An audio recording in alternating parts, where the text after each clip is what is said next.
Anyways, let's get started. And we're here for the Living Dead, who I think are an allegory for modern society. But anyways, George Romero's. What were they 100 years ago then? And don't forget, Diary of the Dead's coming out. Anyways, let's introduce ourselves. Yeah, I'm Adam Lipkin. I was the horror columnist for Bookslut for a long time. I've written any number of horror reviews online and assorted blogs and other locations. I'm Tim Lieder. I own Dybbuk Press, published Teddy Bear Cannibal Massacre, Badass Horror, God Laughs When You Die, and Rashi, a book about medieval rabbi. I write that's about it. I'm Mike Horne. I'm the manager for The Complete Strategist, Boston's oldest game store. I ran Call of Cthulhu for a number of years very successfully, and I'm also a reviewer for the quasi-defunct AnimeJump.com. And my name is Garen Daly. I am the producer of the Boston Science Fiction Film Marathon. I also did a zombie film festival back at Somerville this past October. I've been around for 30 years as an exhibitor, and you can see me occasionally review films on New England Cable News. And let's see, I think... why don't we start off with definitions of the living dead and talk about why we think a little bit why they're, I don't know. I mean, I do believe that they're an allegory for modern society. They can be, yeah. And so it's a huge Rorschach thing. Well, I mean, as far as definitions go, I'll take it as I take the simplest one. They're a corpse that has, for whatever reason, come back to life, and whatever reason tends to vary by plot and author. And what about you? Do you think that they I'm going with the Romero zombies, but I mean, I think the disease zombie is the recent ones are pretty good for it, too. It's basically a big mass democratic movement of a whole lot of dead people just coming to eat the hell out of you. I've always thought that what I like about him, I love it when, like in Shaun of the Dead. I mean, have everyone seen Shaun of the Dead? I mean, it's like when he starts off walking down the street, and he's like in a hungover state, and he's walking around, and he's kind of like a zombie walking through his life, and everyone around him is a zombie. Then all of a sudden, there are all these real zombies. Right. I think that is what the whole zombie thing is about. The whole zeitgeist is about. The original Dawn of the Dead. Original Dawn of the Dead. Have you ever seen the entire Romero trilogy? Yeah. And what do you guys think? Any comments? Any ideas? About what? About zombies and Dawn of the Dead, Night of the Living Dead. We've got Diary of the Dead coming out in a couple weeks. Right. Yeah. Is that Romero zombies, or are we still on sort of what does the zombie mean? Whatever you want. Yeah, man. What do you want to talk about? My favorite zombie is the Romero zombie. I don't like the fast zombies. I like, I like this world where you're stronger than they are, you're smarter than they are, you're faster than they are, and it doesn't matter. Because there's billions of them, yeah. So many of them that are doomed. Yeah. And they never stop. That's the real key, is that they're that human being with nothing left but hunger.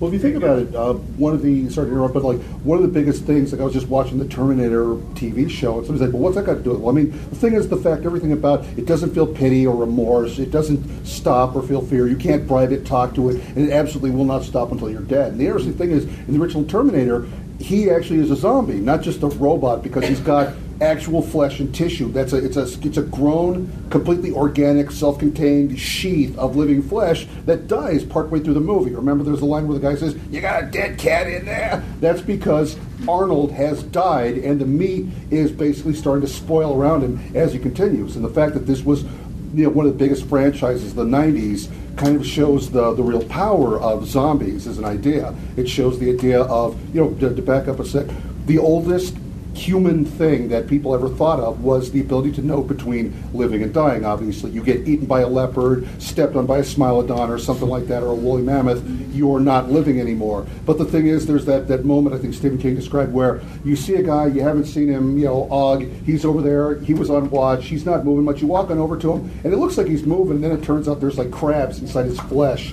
That's a really totemic moment in human consciousness, something that that our ancestors had, and that horrifying moment of not like me is the essential definition of the other, and that's what all bad guys throughout literature to some degree or another have been, is not like me, and nothing is more not like me than that which is dead, the undead.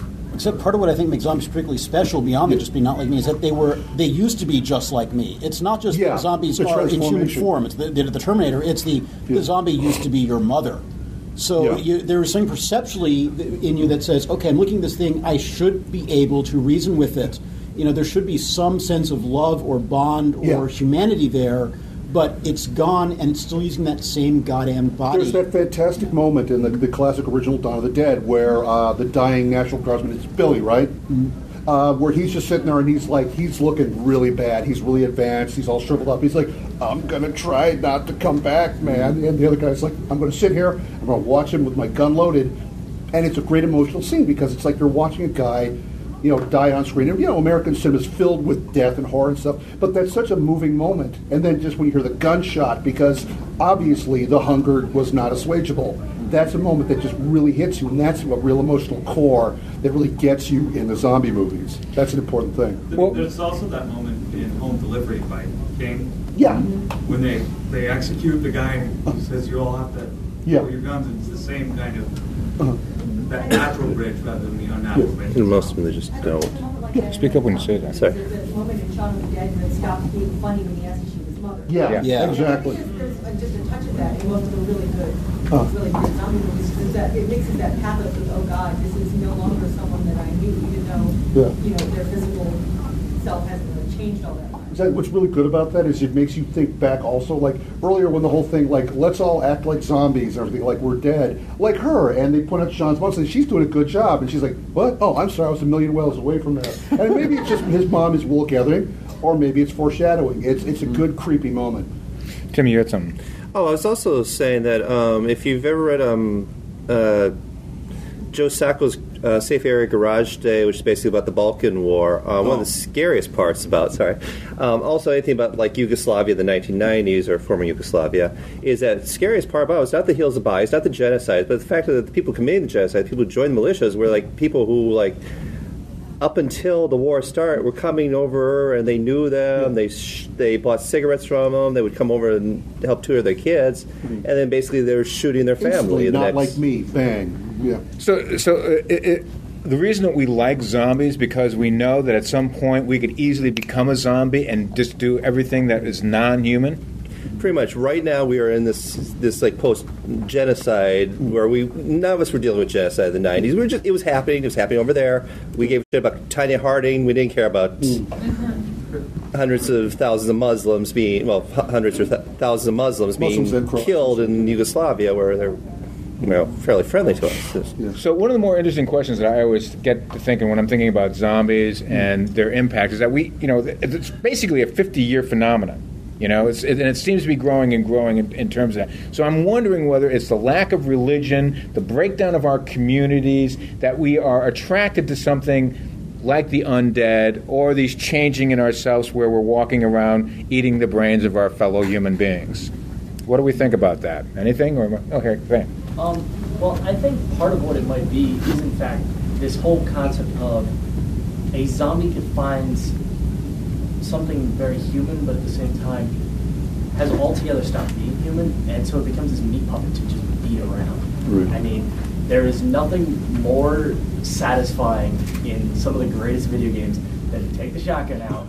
There goes his head, and then of course. And you don't feel guilty about it, right? No, it's not human anymore.